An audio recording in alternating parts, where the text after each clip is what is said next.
So big start to the week in the GBRS Performance Program. We got a full body posterior day. We're going to start by getting those hips moving, challenging that rotation of those ball and socket joints, and then working on that elasticity of that lower leg, building into some power movements, being explosive, being violent, driving the hips, and then getting that strength component, building strength on that posterior side from the floor all the way up to the upper back. All right, let's get moving. DJ starting out with the shin box rotations. This is one of my favorite movements, kind of exploring internal rotation and external rotation of the hips. He's just kind of feeling it out. You see him kind of find some internal rotation on his own, but the big emphasis here is him just exploring that rotational capability of his hips. Not only is this an internal diagnostic to kind of see where you're at on a daily basis, but as well to kind of get those hips moving, challenging that ball and socket joint for the tissue that it is, not just restricting it in the lunge and squat patterns, which is typically seen in programming. So now building through an isometric from that rotational setup. So he's in this 90-90, the shin box sort of style setup. And from here, we have a tennis ball, just so we get the feedback of pressure, and he's gonna build into a contraction. So you'll see his kind of fists get kind of tight onto the ground. He's gonna start to strain that upper body for that tension, and he's gonna try to break that ball. So we're really challenging the external rotation of this lead leg, but also getting some bite from internal rotation of this rear leg. But he's really trying to break this ball, challenging his hips in this end range of position from seen here, and trying to strengthen this area. He's gonna let off the gas, reset for a second, kind of relax into this position. Now try to bias his upper body a little bit as he tilts in a little bit further. So we had that rotational movement through those shin box rotations, and now building strength and durable hips with this setup. So now DJ is going to build back into that contraction, really strengthening, really trying to break this ball and challenge his hips and drive that tennis ball down into the ground. Hold it, hold it, hold it. Slowly let off the gas. So we work the hips from a seated setup. Now we're going to kind of go to a standing position, get more of that closed chain element of the hips with these hip hikes. He has his foot elevated here, and from here I'm thinking about what the action of the pelvis is doing. So he's kind of letting his pelvis dip in, and then he's pushing up. But he's really thinking about reaching this heel, getting long, and then lifting it up. But he's getting that position by driving that right foot into the floor. I'm really trying to challenge my hips from that lateral perspective of driving through the plate, lifting it nice and tall, and then nice and slow down. Those small muscles around the hips to kind of keep us stable with what our pelvis is. This is a good movement to kind of isolate those movements as something we'll progress with our posterior day movements. Dude, I like these for my lower back. I feel like I've always suffered like QL issues, lower back issues, like super tight hips. We did these things a couple years ago. It's like just that pressure, that slow eccentric movement on the way down, and then being able to pulse it. It fires muscle groups. I feel like we never hit any other way except for this. Like such a simple movement, but it's like when you do it with such concentration, such focus, it just, those 4 inches, dude, that has saved everything for my lower back. I feel like I struggled with that for so long until you added these on. That's a great point, because the lower back is constantly seen as something we need to avoid, but a movement like this, very simple, connecting the dots with the intentional movement, really can strengthen and bolster that area so we're not running with fear for actually being productive and creating a durable system that can adapt to situations. So I love closed chain movements when it comes to connecting the foot to the hip. We have this kind of nice banded setup here to really challenge that connection. So DJ set up with the band pulling in. I like to go right above the knee, just from a comfort standpoint. So we have this slight pull in, so you're having to actively cue our foot down to the ground to stay stacked up, connecting the foot up to this hip. From here, he's thinking about keeping as much of his weight on that left foot as possible as he moves his hip up and around through rotation, just kind of challenging that hip to hold position, really trying to keep the emphasis on this left foot that's on the ground, trying to stay as tall as possible as he moves this hip around and contours around the band, slowing it down, really trying to go up, challenge that movement, challenge that rotation, challenge the foot that's on the ground. The stability from the foot up to the hip is kind of a good bang for our buck. A lot of things going on, a good prep movement to pair with those hip hikes. Next thing, we got some extensive pogos, really working the elasticity of the lower leg and ankle.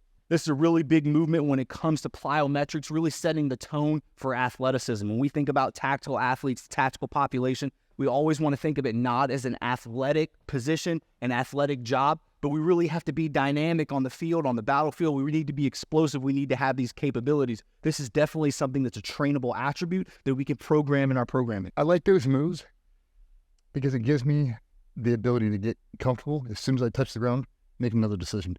Am I going to turn? Am I going to spring back up? What am I going to do? I feel like a lot of times it's kind of static and then it's explosive. But as I jump off the back of a truck, I land off this, I a parachute landing, whatever. The moment my feet touch the ground, I have to make a decision. Am I going to run now? Am I going to change direction? Am I going to jump up again? What am I going to do? I feel like that it really connects me. My ankle stability, the ground, proprioception, everything. Got to make a decision as soon as I touch it. We talk about how low our feet are to the ground, everything. It's like as soon as they hit, I've got to rebound, I've got to do something, change direction. But it's an easy way just to build the confidence in doing it.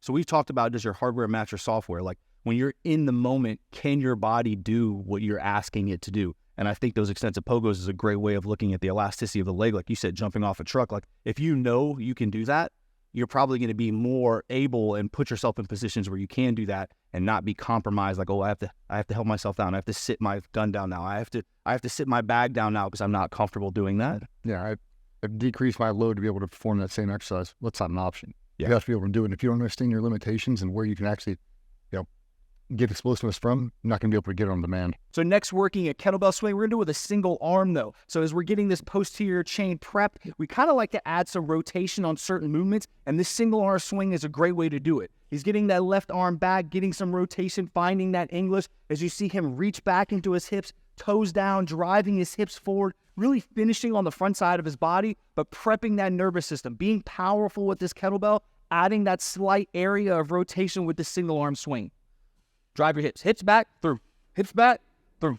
Hips back, through. So our primary movement, big compound movement, is a barbell RDL. We got 8 reps at an RPE of 7. Big emphasis here is going to be sliding back into that hinge, feeling that hinge being strong there, being stable, really trying to lengthen that hamstring, that posterior chain, and be strong there. We're not really worried about picking the bar up from the floor with this kind of where we're at in our programming. Really just trying to keep that tension on the hamstring and that posterior chain the whole time.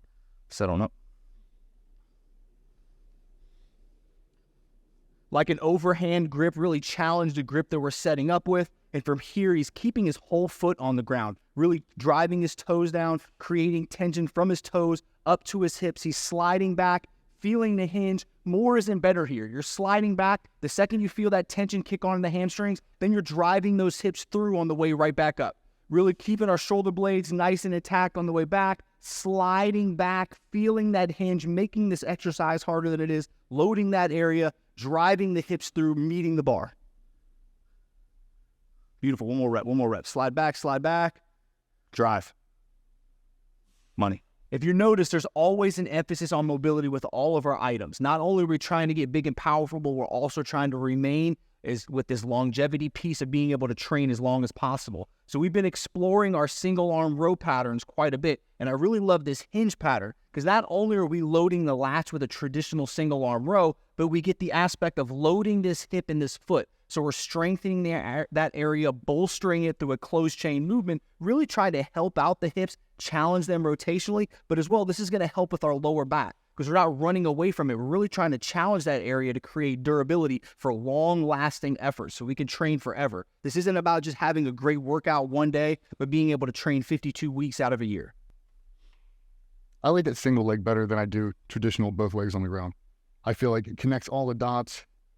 If I don't lock everything down, if I don't lock in my core, if I don't lock in my opposite glute, the one that's not on the ground, I feel like my whole mechanism starts to come almost like a teeter-totter motion. Like I can feel myself creating instability the moment I lock it all in. I'm still better off than I do with both feet on the ground. Like, I love that. Grip, core, latch, hips, everything in unison. And I feel like there's not a lot of times in life where you're in a perfect physical position. You might be in some precarious situation, 1 foot off the ground, like, will generate force now. If you can't tie them all in, you're not going to be able to. So that's just a really good opportunity to build it in from really the ground up. I love it. Next, we're going to a vertical pulling pattern. What's better than a pull-up? Getting our arms overhead. We got that slight distraction, challenging our scaps, challenging our grip. Great solid movement when it comes to a body weight movement. If you don't have access to a pull-up bar, you can do some sort of vertical pulling mechanism, whatever you feel comfortable with where you're at. Get 8 reps of these. Nice and smooth, good reach, letting those scaps move, really challenging the lats, challenging the grip, squeezing our glutes as we get up overhead. I like eyes right above the bar. I feel like that's a safe place to put our lats, really keep that tension on it rather than going up too high, and now we have a lot of stress on the shoulders just hanging out above the bar. So for this next pair, we're going to combine a rotational movement and an upper back movement. I really like this double arm rotation here, using a cable setup. If you don't have access to a cable, you can use a band. but he's loading his hips, connecting the dots. If you watch his feet, his left foot is pivoting in, his right foot is pivoting, and he's driving that hip through, finishing with both arms. He's thinking about trying to take this position from a 3 o'clock position, if he's set up that way, and taking it all the way across the 9 o'clock in a straight line. Driving it through, loading, driving it through. Let's get 2 more. Loading, drive it through.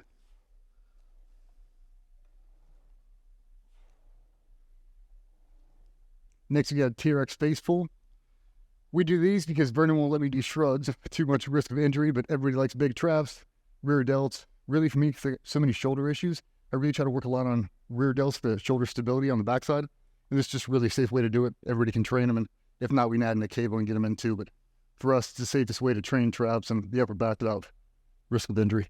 As DJ's setting up here with this TRX position, you just notice he's got this overhand position. He's going to pull back, kind of get to that face pull, but then add some external rotation. Like DJ said, we don't really put much emphasis on vertical shrugs. We kind of look at this as a perspective of like a horizontal shrug. He's pulling back, getting that movement of his scaps, getting that protraction and retraction of that movement, challenging that movement, really staying stable, driving his glutes, staying square to the ground, eyes up on the top of the TRX. If you don't have access to a TRX, you can kind of use rings, whatever it may be, or maybe standing upright with a band, getting that face pull with that slight external rotation. Just a sneaky way for us to combine aspects of the shoulder, aspects of the upper trap, aspects of that rotator cuff. So for our capacity work, what we have programmed is an incline walk on a treadmill. We don't have a treadmill here yet, so we're going to go with a slow sled walk. A lot of people ask sometimes, like, when it comes to the equipment that we need, the exercise prescribed, what if I don't have that? Well, we're just going to work around. So a treadmill walk, we're thinking nice and slow incline, challenging but not too arduous. Same thing with the sled. This isn't loaded up too heavy, but it's something that we can slowly push with that slow shred, really challenge that capacity of the aerobic system, but gives us a nice touch on strength. Get it, DJ?